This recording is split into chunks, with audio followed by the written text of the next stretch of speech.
I'm Sarah St. Vincent, and this is the story behind my stories.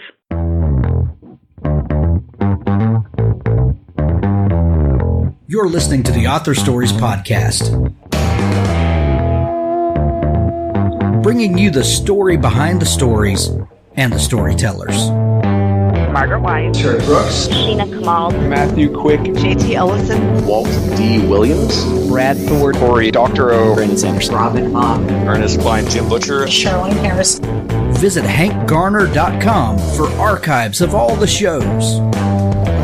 Today's guest is Sarah St. Vincent. Thanks for tuning in to Author Stories today. It's November and we have lots of great shows for you. Author interviews, writing advice, the very best people in writing today. Join me each and every weekday. You can find all of the archives at hankgarner.com. Before we get started, let's talk about some sponsors today. Writing novels is hard, but Dabble makes it easier. Dabble replaces your word processor, doing what it can't. Dabble organizes your manuscript, story notes, and plot. It simplifies story, leaving more room in your brain to create. And after all, that is what being a writer is all about. Dabble was built from the ground up specifically for writing novels. It takes minutes to learn, and it makes writing a joy. See how Dabble will revolutionize the way you write with a free trial at www.dabblewriter.com. Also, thanks to our friend Mindy Tarquini and her book, Deepest Blue. From critically acclaimed author Mindy Tarquini comes a magical tale told sun to sun, moon to moon, heart to heart, and midsummer to midsummer. For fans of Paulo Coelho and Neil Gaiman, in an enchanted city seen only at twilight, a resentful second son unlocks secrets which could cause his world's star to finally set. Publishers Weekly calls Deepest Blue a haunting, lyrical fantasy dealing with love, loss, and political turmoil. Kirkus Reviews said there's a lot to like about Tarquini's Italian-inflected fantasy story, starting with her often lyrical prose. Deepest Blue by Mindy Tarquini. Thanks also to our friend Joe Leonardi, who is sponsoring the show. He has a series of novellas called The Damaged and Broken Collection. Tortured and Tormented, Creating a School Shooter is the first one. War Springs Eternal is the second. And then the third in the series called Is Suicide Painless? Joe is a fantastic storyteller, and he's telling stories that connect on a heart level, that make us look at the world around us and the crazy things that are happening, and maybe instill a little empathy into the way we look at the things going on. We're going to talk about them more this month as it goes on. But Joe Leonardi, The Damaged and Broken Collection, there's a link to it in the show notes. Well, thanks for joining me again for the Author Stories Podcast, where I bring you the story behind the stories and the storytellers. Today, I'm really excited to have Sarah St. Vincent on the show with me today. She has a fantastic new thriller called Ways to Hide in Winter, and this is an edge-of-your-seat read that I think you guys are really going to love. Welcome to the show, Sarah. Oh, thank you so much for having me. Yeah. Sarah, we begin each show with the same question, and that question is, what is your first memory of wanting to be a writer or storyteller? You know, for me, writing is like breathing. It's something I just do. But you know, when I was 5, my parents got an Amiga computer, and I remember sitting at the Commodore Amiga way back in about 1987 and typing out a story, I think about a dinosaur.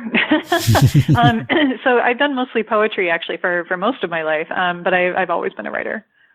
I love that. Did you, after writing out that story, did you kind of get bitten by the bug?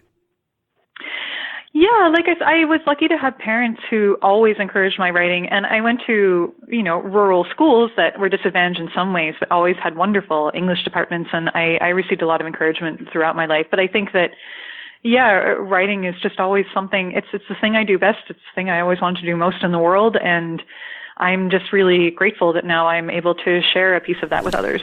Yeah. For a lot of us, writing is a passion and it's a dream and it's something that we work toward for a lot of our life, but it's not the only thing that a lot of us do. And there's this crazy thing about having to pay bills and survive and all of that while you pursue, arts and dreams. You are, you have a very interesting day job. Tell us a little bit about it, if you would. Sure. I have a day job I love very much. I am a researcher at Human Rights Watch. Human Rights Watch is a global human rights organization. We work on many human rights issues around the world. We are fact finders, so it's a bit like being a journalist, but we also push for changes. And so I work on U.S. surveillance. I spend my day thinking about the ways that the FBI, the Drug Enforcement Administration, the NSA, could be, or your local police could be monitoring us, hoovering up our data, and the consequences of that, what it means for free expression, for privacy, for human dignity. And so I get to work on some really cutting edge technology issues, even though I'm from a very analog past. Actually, I'm, from rural America and have a very complex relationship with technology.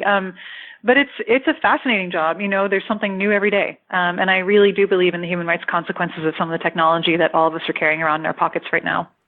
Well, it's a really interesting time where we have technology that is liberating in so many ways, and it is connective in so many ways. And you and I would not be talking on this podcast right now if it weren't for the advances in technology. But we all have to admit that it's a very fine line that we walk with some of this technology, isn't it? That's right. And I think one of the things about the book that's interesting to me is that it's so technology free. And I think that actually reflects something of a digital divide in the United States, especially during the time when the book was set, 2007 to 2008. The main character has to go to the library to use the internet. And that's still a reality for many rural and disadvantaged people in this country, where the library basically is the job application center. It is the internet. And also just this power relationships. I think that what motivates me to work on or write about both domestic violence and national security issues is I am really troubled by fundamentally unaccountable power, whether that's an abuser who feels entitled to mistreat somebody, or whether that's the government that feels entitled to learn everything there is to know about us, stockpile the data forever, and use it however it likes without any real oversight. So I see those things as actually very connected. Right. What drew you to law school in the first place? The truth of that is actually Abu Ghraib. Wow. When I was in graduate school, so the Abu Ghraib photos came out when I was in college. And again, for the same reasons I have always been troubled by domestic violence, this mistreatment of people, the sense of being entitled to mistreat people. The U.S. practice of torture during the War on Terror really, really troubled me. And I saw those two things as, again, very deeply connected. Why is that we can see that a practice is wrong and should be banned when it's someone doing it to their partner, and yet for some reason it's a lot harder for us to see that when it's the other, someone overseas or someone we identify with less, or in the context of wartime. And so I decided I wanted to work on that, and I felt that to be able to work on that effectively, you needed a law degree. So I spent 3 great years at the University of Michigan. And I've had quite a wild journey working on kind of alternating women's rights and national security, and exploring actually sometimes the connections between those things. Yeah, that's there's some really interesting connections there, because those are not two issues that just automatically connect themselves in most people's minds. Yeah, I think so for domestic violence and torture, it comes back to issues of control, of a lack of accountability, of, again, the abuser having a sense of entitlement. But also, in thinking about the connection between surveillance and domestic violence, I see privacy as very tied to equality. Privacy is how we kind of draw a circle around ourselves and say, this is the sphere that's just mine, and you don't get to come into this sphere unless you have a good reason and the judges say so. And I think, again, for, a recovering domestic violence survivor, the ability both kind of psychologically and being empowered by society to draw a line to say, what, I get to have my sphere. You don't get to have complete control over me. That's a real step, I think, in the recovery process, is learning that it's okay to do that. It's that you can say no. Once you're out of the situation, many of us have to relearn how to say no, and that we can say no, and that we ought to be able to say no. And so again, I see those things as quite connected. So during this time where you become very interested in human rights, to the point that you see this as at least part of your life's work, and you pursue the education and then get involved with Human Rights Watch, are you still writing throughout all of this? Oh yeah, this book has been with me everywhere from London and The Hague in the Netherlands to travels to see a former partner who was working as a public defender in Brownsville, Texas, and Ottawa, Illinois. It started when I started writing it in law school. I worked on it in DC for my first kind of tech-related job. I continued to work on it here in New York, working for Human Rights Watch. It's been, in many ways, it's like the thread that's connected me to home, and to my rural upbringing, and to this kind of strong female character who I really loved. And so it's traveled with me in a lot of ways, even as I kind of pursued work that might initially look very different, has taken me very far afield in a way that I'm lucky to say. It's been a kind of constant presence in my life, and which is why it actually feels very different all of a sudden for it to be in other people's hands as well. When we've talked about all of the issues that we've talked about, and this book is very much, I'm choosing my words carefully here because I don't want people to get the wrong idea, but it's issue oriented, in a way that you don't realize it is. And I'll explain what I mean by that. A lot of times we'll read novels that are addressing hot button issues or things that are kind of in our consciousness, and those books can come across as very heavy handed and very, that the author wears, his or her, motivations on their sleeve. This book is not that. And that's one thing that I really appreciate about this book is that you put us face to face with some pretty tough issues, but you do it in a way that we really care about the characters. And we're going on this journey, without you guiding us in the direction, or at least not feeling like you're guiding us in the direction that you want us to go. Does that make sense at all? Yes, and thank you. And I'm so glad it came across that way to you. Because yes, my goal with this book was always to tell a story. It wasn't to preach. And to the extent that hot button issues are in there, that's actually because hot button issues are in our lives. Right. So for example, the main character does have an increasing opioid addiction. And that's not because, when I sat down in 2011 to write this, I was clairvoyant somehow that we would all someday be talking about this. It's because I had actually recently, I was ice skating. I'm not a good ice skater. I slipped. I smashed up my left shoulder. I broke it in 2 places. I had to have surgery, a plate and pins put in, and I was treated with some really heavy-duty opioid medications at a time when, I needed those things, but I think those things were more freely prescribed. And so to the extent that those things are in the book, it actually wasn't necessarily because of a conscious desire to tackle a big issue. It was because that's just in our lives. Same with the war on terror backdrop. I've never had a family member serve in the Iraq or Afghanistan conflicts, but plenty of people in the community where I grew up did. And so, the characters in the book do have family members who are serving, and that's just reflective of, reality in rural America. I also come from a rural area, and that's, for a lot of people, it's just a part of life. It's a fact of life that, and I don't say this to disparage the military at all, so folks, please don't take it that way. But for a lot of people in disadvantaged rural areas, joining the military is one of the only ways out, so to speak, and becomes part of the culture in that way.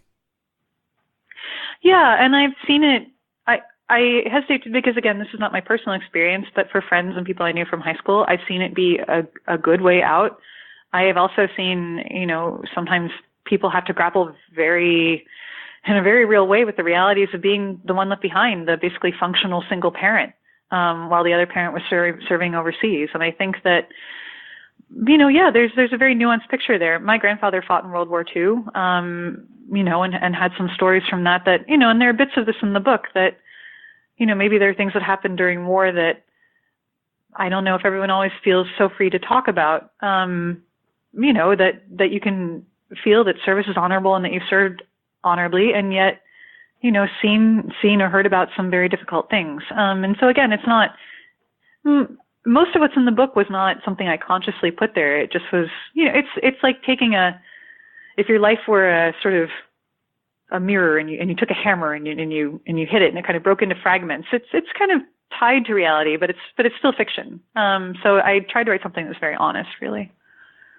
Well, we've kind of talked around it so far, but let's talk about the book. Kathleen is this character that we meet in the beginning. The book is called Ways to Hide in Winter. It's out everywhere now. when people are hearing this. It's a fantastic book. But tell us about Kathleen and how she came to you. Kathleen came to me one day. I was in our law school's little cafe. I, as I said, had just gone through this experience of the broken shoulder, the surgery, the painkiller treatment, and I was just sitting there. I had a blank page in front of me, and I had a vision of this young woman in a kind of tattered gray coat of the kind that I had at the time, standing at the edge of a frozen lake and looking out, a woman who had been injured or hurt in the past, and who, you know, had some choices to face in life. And so I started asking myself, well, okay, who is this person? What is in her background? How did she get injured? You know, where is she? What's going to happen to her? And so it wound up being, it started out as a very character-driven rather than plot-driven piece of fiction. And writing plot was something I really had to learn. My background was overwhelmingly in poetry. This is the first complete piece of fiction I've written since I was 18, basically, at least, you know, anything more than 5 pages. And so it's been a relief that reviewers have found the plot to be, you know, very tight and convincing. And believe me, that was a long effort. But really, it started with the vision of the character, and then, you know, once I kind of had a sense of, okay, she's on the mountain where I grew up, and she's working this general store where actually I once worked. You know, and then it's like, well, what happens to her? Well, this mysterious stranger walks in. Okay, and who is he? And how do what's the rapport between them? What's going to be the back and forth? And what are their secrets? And so it really was, as I said, a very character-driven piece. You know, and I had a vision of, I knew how it began, I knew how it would end, I knew most of the major plot points, but then actually I had the pleasure of kind of letting it surprise me sometimes as I wrote it. Nice. You said that you spent most of your time writing poetry up to this point. Do you feel like that time working on poetry and the concise nature of poetry that poetry is very powerful in that it tells a large story in a very small amount of space. Do you feel like that experience helped you in writing prose? Yes and no. I think to me, poetry taught me the art of finding significance in very small things at very small moments. And it taught me to be a keen observer. And especially, I've always drawn inspiration from nature. Many of my poems are tied to the rural experience and also the female experience. But when it came to writing prose, as I said, I had to learn plot. I'd never had to deal with plot before. Right. You know, poems can have a plot. They certainly can have a story. But really being able to draw the reader along through 250 pages is for sure a skill, and one that I wrestle a lot and really did have to work quite hard on. But I think that I know many readers have really enjoyed the descriptions of the setting in the book. And I think that poetry helped me paint that in a convincing way, and in a way that adds to the plot, even though it's not directly part of the plot. Excellent. How important was it to set this book in your familiar childhood surroundings?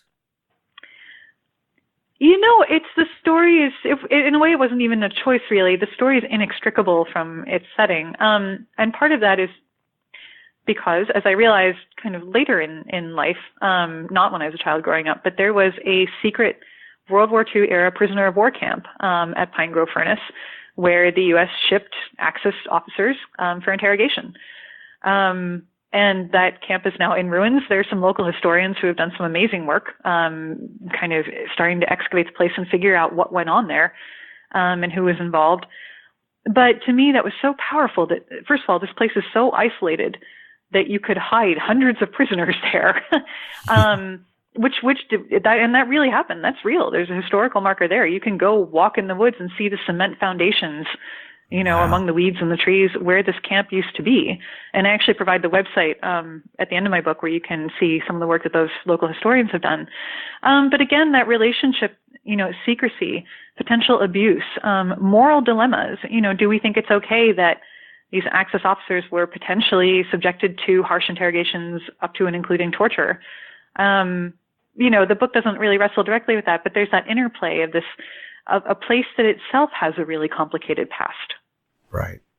And you get those undertones, in the story is that, I like how you said that it was definitely more character driven in the beginning. And one of the interesting things about characters and really building convincing characters is that they tend to be, the sum of their parts and the sum of their surroundings, and that people, are complex because of interpersonal relationships and the things that we're exposed to in our surroundings that form us, and you really start getting flavors of the surroundings in the characters. Yeah, and I think certainly the main character is very tied to her home, and part of her evolution is learning to be comfortable taking steps outside of home. Especially home is as for many of us, not an uncomplicated place. She loves it, but she has experienced anti-Catholic discrimination there. She has experienced the kind of rumor mongering that, can be a reality of life in small towns. I mean, it's great when everybody knows everybody, but it can also be really hard when everybody knows everybody. So I think that she especially is really shaped by that. And then the other main character is someone who's completely thrown into this environment utterly from the outside. He's from Uzbekistan. He sticks out like a sore thumb. Hiding for him there is in some ways easy because it's so isolated, but in some ways really hard because, he stands out. So yeah, I think the setting does do a lot to shape the characters and shape the story. Uzbekistan is an interesting place to have this character come from. Was there any rhyme or reason as to picking that country? Yeah. So on a personal level, when I first started working on torture issues, U.S. torture issues as an intern way back in 2005, 2007, Uzbekistan was a U.S. ally. Uzbekistan, as the State Department had thoroughly documented, also was a terrible practitioner of torture. Year after year, State Department human rights reports would criticize torture in Uzbekistan. But they were a site for CIA renditions, for detaining people at the U.S.'s behest. And so I think when you're not, especially when you're not used to dealing with torture issues at first, reading about torture in Uzbekistan was really, sorry, that was my doorbell. Reading about torture in Uzbekistan was really hard psychologically. But it gave me an interest in the country. I am not an expert. I have colleagues who are, so I don't want to step too far outside my bounds. But I felt that one of the advantages for the book of a character from there is that my main character, Kathleen, has no preconceptions about, sorry about that. That's okay. My main character, Kathleen, has no preconceptions about Uzbekistan, as I think most of us don't, especially about an ethnic Russian from Uzbekistan. They're really able to get to know each other as people. I think neither side is necessarily bringing stereotypes to the table. They just, even though they're very different and come from very different places, they get to know each other as the humans they are. And then the story takes a turn when we meet this stranger and he and Kathleen start interacting. Then we start learning things about him, and immediately we are, it's kind of weird when things like this happen, because your own kind of ingrained ideas and prejudices start coming, to the fore, and you start thinking about what the story is, and you really weave us through, making us wonder constantly what's going on, by kind of deftly playing on the things that we think we know from the news and things like that. Was that a conscious effort? Thank you. That's a good question. Like I said, I think I chose the setting because I thought it would be both familiar and strange. I think a lot of people, have been to these wonderful American parks that are really very isolated and very wild, but, are not necessarily familiar with central Pennsylvania or its culture or the history of this, tiny but fascinating place. And again, I think the political currents that shape the book are the political currents that shape our lives. And so the book, I actually had to kind of sit down afterward and think, what is the overarching message of this book? Because I wanted to do what I think George Eliot does in Middlemarch. Some of George Eliot's work I find to be very preachy. It is kind of overly moralistic. I wasn't trying to write some kind of moral screed. What I think Middlemarch does so well is present this, this female character in a really heart-wrenching situation that does say something about the situation of women, but it doesn't hit you over the head. And I think I not to in any way compare myself to such a great book, but that's really what I set out to do. Gotcha. Loneliness is a kind of a major theme in this book. What do you think you learned about loneliness and the plight of Kathleen, or people that are just kind of taken to this dark place in writing this book? You know, what's interesting is I think Kathleen, if you told her she was lonely, she would be furious. She would say, I'm not lonely. I'm perfectly fine. I actually prefer the term solitude, I think, for this, because aloneness is something that many of us have a complex relationship to. And certainly the writing life is very isolating. And I, also experienced just in spending that much time, focused over a laptop or a piece of paper, your life can really shrink down to a point. But for Kathleen, solitude can be a privilege, especially when we are women and we've been kind of taught to live for others, and we become caretakers, we become wives. We're taught that we're not central in the universe, that we're kind of we're there to serve. And so for Kathleen, I think it's empowering to go to a place where, first of all, it's like there aren't any gender expectations. She's in the woods, she's alone. If she wants to wear a sweatshirt and chop wood, then by all means. And I think that just the chance to sort of be comfortable in her own company, to think about who she is and what she wants and create a place of privacy, a space over which she has control. She doesn't own the store, but she's alone there most of the time, and she really thinks of it as her store. And for many of us, that idea of like, this is my body, this is my place, this is my house, or this is my store, this is some place that is mine, and I have the right to shut other people out of it. And, to just be yourself, I think to her is actually very empowering. So I think she doesn't realize she's lonely. I think she really is. That's part of why she bonds with the stranger. But she also has a deeper relationship to solitude than that.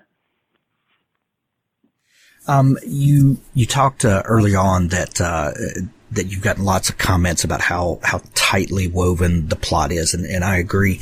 But that was not your initial intent. Did a lot of that come out in the editing process, or at what point did you know, okay, this is this kind of story, this is going to be a suspenseful story?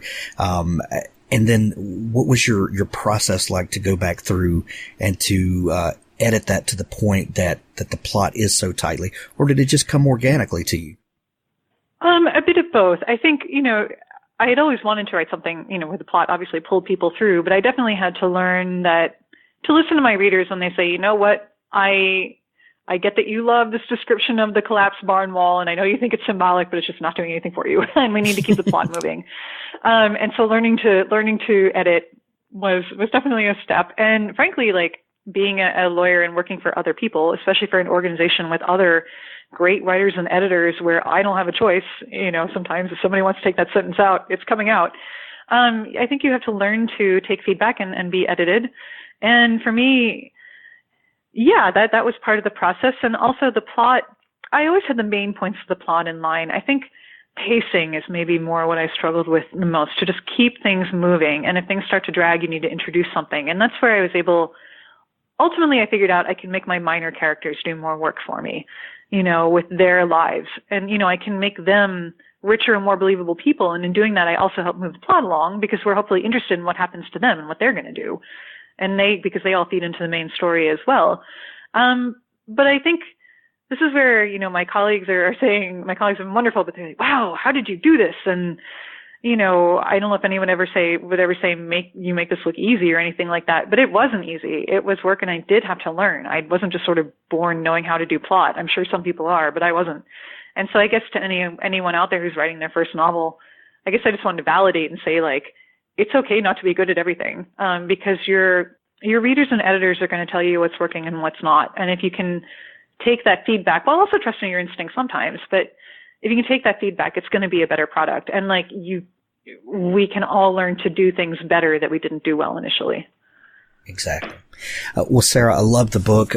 This is a fantastic debut. It's a fantastic book, period. But to have done this in your debut novel is absolutely phenomenal.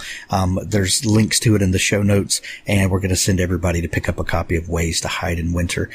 Sarah, if people are just learning about you, is there a place that they can find you online to dig into your work and find out more about you?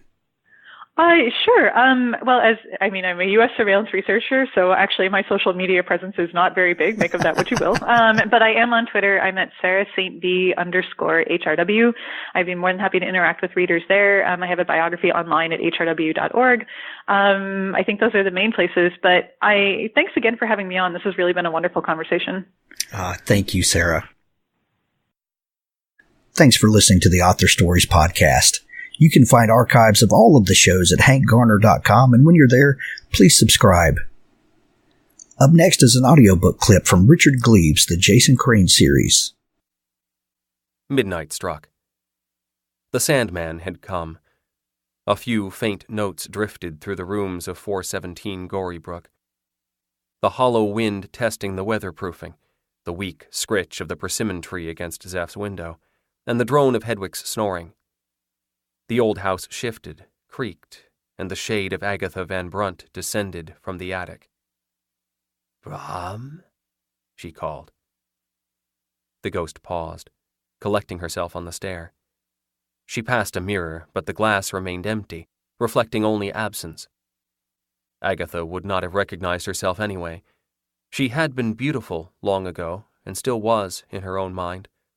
Not a toothless and wizened spectre. Not a blue chalk sketch of a hag half erased from the blackboard of night. She drifted into the master bedroom, disappeared into a shaft of moonbeams, and reappeared on the other side. She stood over Hedwig, listening to him snore. But Hedwig was not Brom. She needed Brom. She slipped through the floor into Zeph's bedroom. She stood over him for a long time, listening to the persimmon tree's weak coffin scratch on the window screen. Brom? No, this was not Brom her son. But she loved this boy. So much hidden potential. He reminded her of Dylan, her grandson. Dylan had slept in this room many, many times. But Dylan was dead, never to return. This boy, Zeph, was alive, so alive. Oh, would that he might remain so forever. Look at him. Who would consign such a handsome lad to the rot of death? Only a very cruel and blind God. Agatha brushed her spectral lips to Zeph's cheek. He stirred, scratched the spot, and rolled into his pillow. But Zeph was not Brom. Where? Oh, Brom is dead. She remembered now. Brom is dead, and so are Hermanus, my husband, and Hans, my brother, and old Baltus Van Tassel, and Katrina, all dead. Only old Agatha remains, after a fashion, to trouble the world. Her sense of herself sharpened and returned to her. She searched the rooms for the Crane boy. She sensed him. Yes, here was the boy, sleeping fitfully, holding his animal. She extended a hand as if to reach into Jason's chest and take his heart in her talons. The dog woke, sensing Agatha's presence, and growled. Growl till your voice cracks, cur. I could kill this child myself. I could possess the man or the boy. I could take the butcher knife from the drawer. I could stride through the night in strong male form and dissect this child at my whim. Something struck her. Something blasted her up and away from the boy. She collected her energies again and tried to re-enter, but could not pass through the walls. When she found her voice, it came as hollow and cold as wind through a tomb. Who is here? Agatha whispered, and her tone might have withered grass. Show yourself. She waited with growing confusion and anxiety. She threw herself forward and battered the door like a tempest. Who is here? She cried. But no one answered.